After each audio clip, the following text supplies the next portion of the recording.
आहान अचानक बोलते बोलते रुक गया। दरअसल वो जानता था कि इस गिल फैमिली में शनाया का कोई भी साथ देने वाला नहीं था।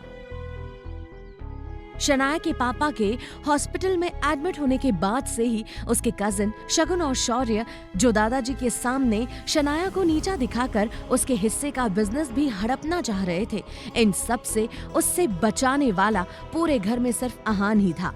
और आखिर वो वक्त आ ही गया जब आहान को शनाया को बचाने के लिए वो कदम उठाना पड़ा जिससे वो अब तक बचता आ रहा था। रोजवुड स्प्रिंग में किसी बड़ी पार्टी ने इन्वेस्ट किया है, जिससे कि उसकी पॉपुलैरिटी काफी बढ़ती जा रही। बड़े बड़े बिजनेसमैन उसमें अपना पैसा लगाना चाहते हैं, उस प्रोजेक्ट को पाना चाहते हैं। लेकिन मैं चाहता हूं कि उस प्रोजेक्ट को तुम लोग पाने की कोशिश करो किसी भी तरह। और अगर ऐसा नहीं कर सकते तो तुम सब लोग अपनी अपनी पोजीशन छोड़ने के लिए तैयार रहो। आनंद गिल की बात सुनकर सभी हैरान रह गए और एक दूसरे का चेहरा देखने लगे। तभी शौर्य ने कुछ सोचकर कहा, दादाजी,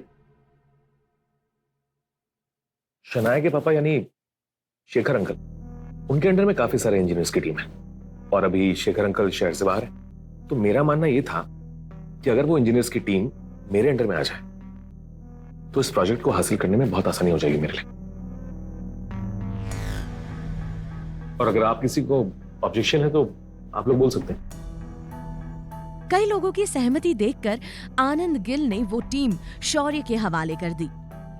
कॉन्ग्रेचुलेशंस।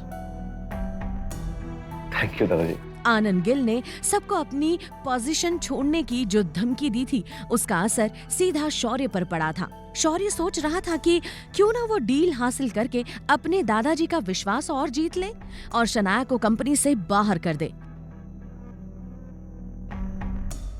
कभी तो काम कर लिया कर यार, जब भी आता हूं खड़ा ही रहता तू। काम कर बैठ के वहां।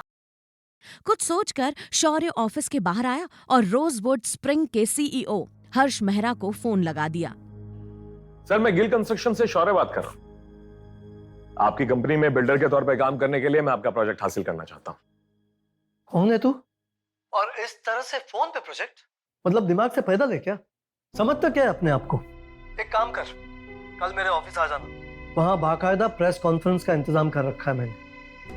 कल वहां तेरी और तेरी कंपनी की इज्जत मिट्टी में ना मिलाई ना तो कहना। अरे सर, मेरी बात तो सुनिए। याद रख, कल के बाद तू कभी फोन पे डील करने की सोचेगा भी नहीं, समझा? इडियट। हेलो, अरे सर मेरी बात तो सुन। हेलो, यार